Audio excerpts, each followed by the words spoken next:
పెద్దపల్లి జిల్లా రామగుండం నియోజకవర్గం దళిత వర్గాలకు రక్షణ భారత రాజ్యాంగమని, దేశ ప్రజలందరి సమానత్వం కోసమే నాడు బాబాసాహెబ్ అంబేద్కర్ భారత రాజ్యాంగాన్ని రాశారని రామగుండం మాజీ శాసనసభ్యులు, టీఎస్ఆర్టీసీ మాజీ చైర్మన్ సోమరపు సత్యనారాయణ అన్నారు. భారత రాజ్యాంగం ఆమోదం పొంది 75 సంవత్సరాలు పూర్తవుతున్నా దేశ ప్రజలందరికీ పూర్తి స్థాయిలో రాజ్యాంగ ఫలాలు అందలేదని, రాజ్యాంగం అమలు కాలేదని ఆయన ఆవేదన చెందారు.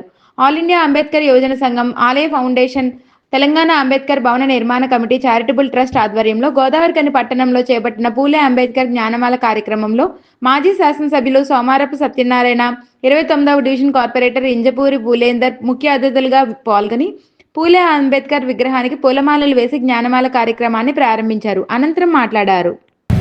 జ్యోతిరావు పూలే, సావిత్రిబాయి పూలే వాళ్ళ జీవితాన్ని కూడా దళితుల వెనుకబడిన తరగతుల అభ్యున్నతి పనిచేస్తుంది.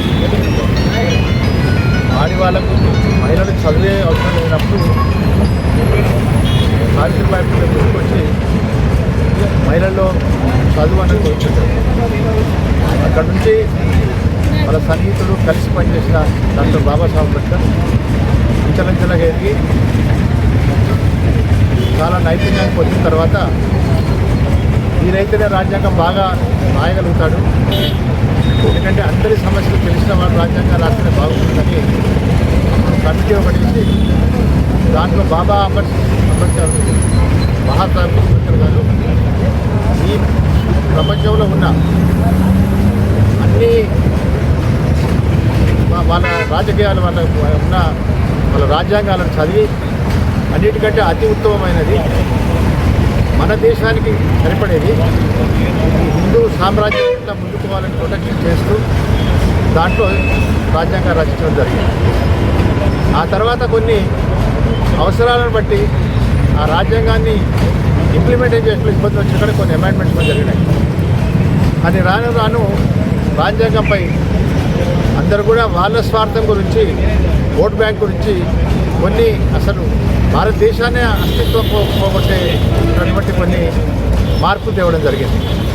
అటువంటి రాజ్యాంగాలు వచ్చిన మార్పులు అవి నిజంగా భారతదేశానికి సరిపడతాయా, భారతదేశం ఉన్నతికి సరిపడతాయా, భారత సంస్కృతికి సరిపడతాయని చూసి అటువంటి వాటిని అమెండ్ చేసిన వాటిని తీయాల్సిన అవసరం కూడా తీయాల్సిన అవసరం ఉంది.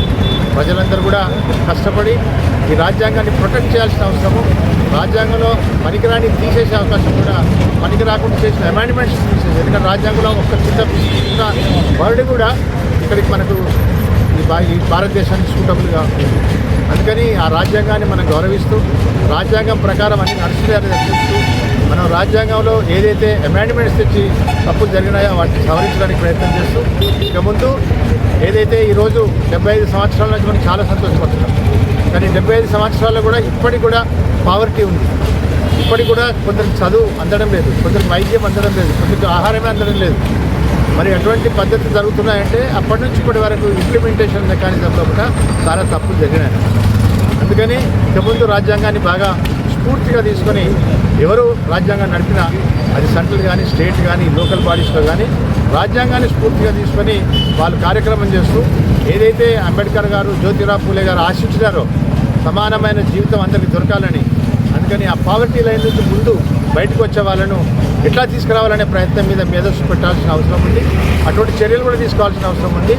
ఎందుకంటే ఇక్కడ పర్చేజెస్ మీద కానీ, అమ్మకాల మీద కానీ, ధనవంతులు ఇన్కమ్ మీద కానీ వచ్చే ట్యాక్సెస్ను కింది వర్గాలకు చేరే విధంగా, వారి అభ్యున్నతికి చేరే విధంగా ఖర్చు పెట్టి సమానత్వం తీసుకొచ్చే ప్రయత్నం చేయాలి.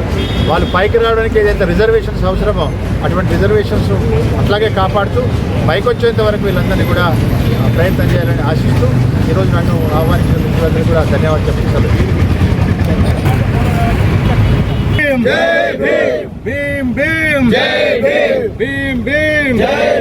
డాక్టర్ బాబాసాహెబ్ అంబేద్కర్ ఆలోచన విధానం, డాక్టర్ బాబాసాహెబ్ అంబేద్కర్ ఆలోచన విధానం, భారత రాజ్యాంగం, భారత రాజ్యాంగం, భారత రాజ్యాంగం, పూలే అంబేద్కర్ ఆలోచన విధానం, పూలే అంబేద్కర్ ఆలోచన విధానం, భారత రాజ్యాంగం, భారత రాజ్యాంగం, ఐక్యత, ఎస్సీ ఎస్టీ బీసీ మైనార్టీల ఐక్యత.